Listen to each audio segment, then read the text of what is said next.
I want to tell you about the time I tried to buy a new blade. I had been playing for a few months, I was improving, and I could feel that my setup wasn't keeping up with me anymore. So, I did what any reasonable person does. I went online to find a better one.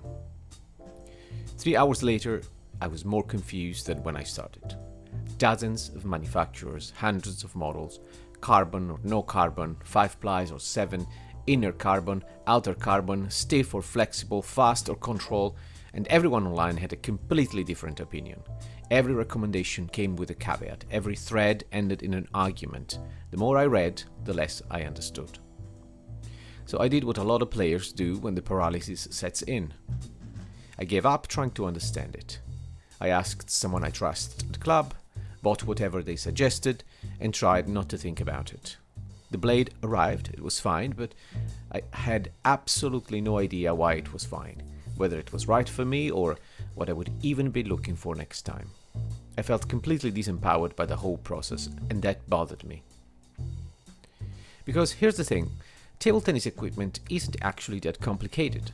The problem isn't the blades, it's that nobody explains the fundamentals in a way that gives you a real mental model of what's going on. You get specs, ratings, marketing language, and other people's opinions. What you rarely get is a simple explanation of what is actually going on inside the blade and why it matters. That gap is what eventually led me to build Pong Genius, a blade and rubber comparison tool I've been working on for the past several months. And building it meant going deep, really deep. I spent hundreds of hours staring at blade cross sections, reading manufacturers' catalogs, digging through technical specs, and comparing construction data across blades from more than 14 different manufacturers. At some point, patterns started to emerge. The complexity started to resolve into something surprisingly simple. And that's what this video is about. Not specs, not ratings, not recommendations. A framework. A way of thinking about blade construction that you can apply to any blade you ever pick up, from any brand at any price point. By the end of it, you'll be able to look at how a blade is built and have a pretty clear idea of how it will feel and whether it suits your game. This is the video I wish someone had made for me 3 hours into that rabbit hole. Let's get into it.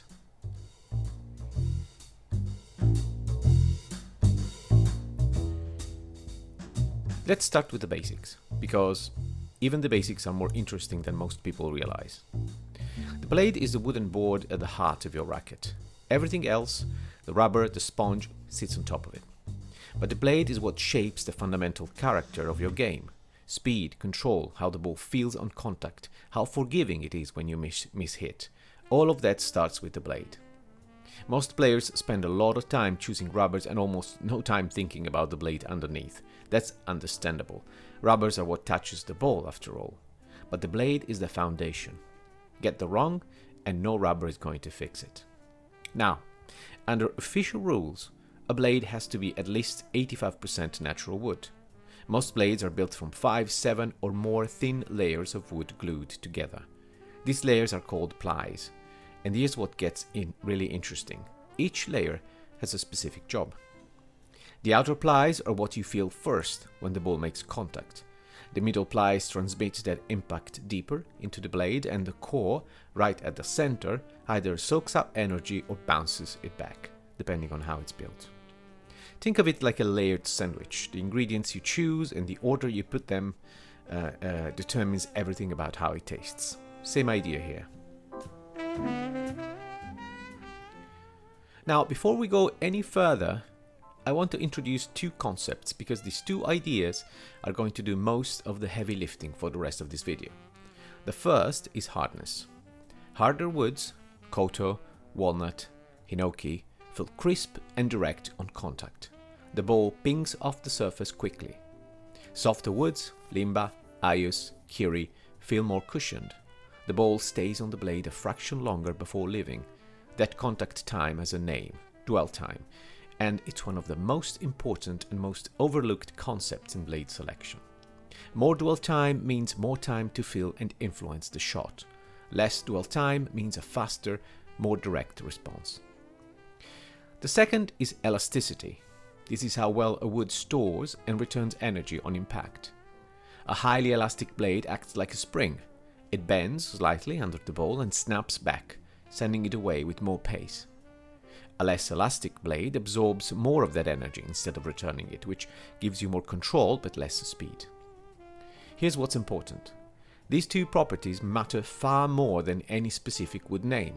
You don't need to know what koto is, you need to know whether it's hard or soft, elastic or not. That framing alone will help you decode almost any blade spec sheet you come across. One more thing worth knowing. Hardness and elasticity tend to move together. Harder woods are generally more elastic, but not always, and we'll see an example of that later that might surprise you.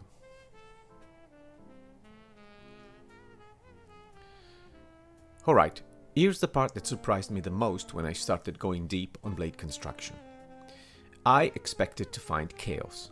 Every manufacturer doing something completely different, each with their own proprietary approach, no common thread.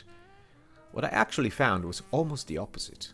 After going through blades from more than 14 manufacturers, entry-level, mid-range, professional grade, pure wood, carbon composite, almost all of them follow one single design rule. Here it is. The core of the blade is almost always softer and less elastic than the outer plies. Almost invariably. Across brands, price points, playing styles, this pattern holds. And once you see it, you can't unsee it. Why this works so well?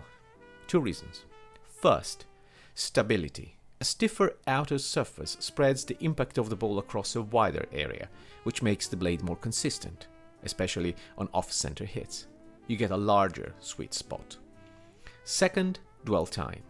The softer core underneath provides cushioning and keeps the ball on blade long enough to influence the shot. It's the part of the blade that gives you the feel. And the third reason, which is more of a practical engineering benefit, is that this design is very easy to tune. Want more speed? Use a harder outer ply. Want more feel? Soften the core. The variables are predictable and controllable. So, that's the foundation. One rule, almost universal. Everything else is a variation on this theme.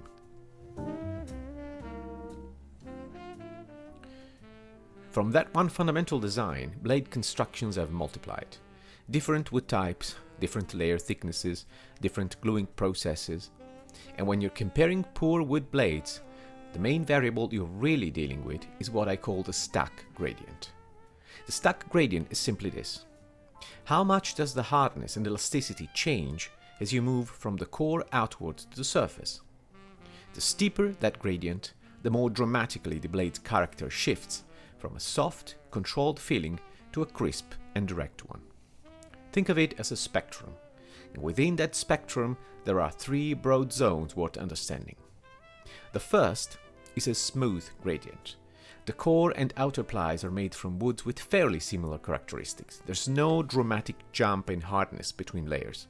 The result is the most linear and predictable blade you can get. It feels consistent regardless of how hard you hit. This is the kind of blade that's very easy to learn on, forgiving, all-round, trustworthy. If you're still developing your technique, this is where you want to be. The second is a steep gradient. Here there's a bigger gap, a soft core with noticeably harder outer plies. The surface feels crisp and direct on contact, generating speed, while the softer core still provides cushioning and dwell time underneath. The idea is to give you the best of both worlds. A lively surface without completely sacrificing touch on softer shots. This kind of blade suits players who want to develop their game and want a blade that can grow with them. And then there's the most interesting one, what I call the geared blade. In this design, a harder wood veneer is buried between a softer core and a softer outer ply. Because the layers are so different from each other, the blade responds very differently depending on how hard you hit. At low speed, it feels soft and controlled. Only the outer plies are really doing the work. Hit harder, and the buried hard layer starts to engage, producing a noticeably different, more powerful response. It's like a car with gears. Light touch, first gear, soft and manageable. Step on the gas, the gears shift. The blade changes character more dramatically. This design is aimed at players who step back from the table, play longer rallies, and need that extra gear without losing their short game. Keep this geared blade idea in your head because it's the key to understanding what carbon fiber does to a blade.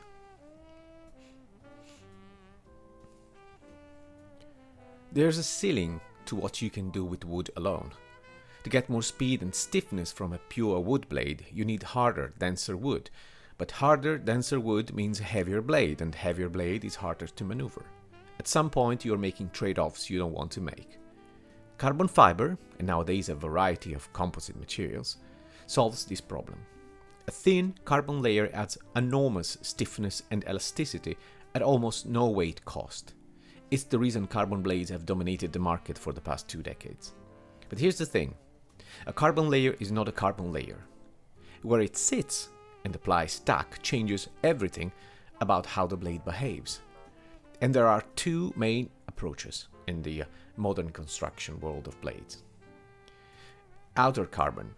When carbon sits just beneath the outer veneer, close to the surface, it engages on almost every stroke, even gentle ones. The blade becomes uniformly fast and stiff. Shots seem to ping off with a distinct catapult feeling. This is great if you play aggressively and want maximum top-end speed, but it comes at a cost. Softer shots, touch play, serve-receive, all of that becomes more demanding. There's very little cushioning or dwell time to help you feel the ball. Your technique needs to be solid or the blade will punish you. Think of it as the steep gradient design, but amplified, dramatically amplified. Inner carbon. This is where it gets really interesting. When carbon sits deeper in the ply structure, closer to the core, something remarkable happens. At low speeds, the force of your shots never reaches the carbon layer, or only marginally. It almost stays completely dormant. The blade feels and plays like a quality wood blade, soft, controlled, good dwell time. But once you push past a certain speed threshold, a powerful loop, a fast drive, a smash, the force travels through the outer plies and reaches the carbon. And carbon, being extraordinarily stiff, doesn't deform locally like wood does. Instead, it distributes the flex across the full width of the blade in one wide arc, releasing a burst of speed almost simultaneously across the whole surface. The result is a blade with 2 completely distinct characters. Below the threshold, wood feel, control, touch. Above it, explosive speed. This is the geared blade design, taken to its logical extreme by carbon fiber. And this dual behavior, wood touch below the threshold, carbon power above it, is exactly why inner carbon blades have become the most popular choice for intermediate and advanced offensive player. You don't have to choose between control and speed. You choose which mode you're in by choosing how hard you hit. Pretty elegant when you think about it.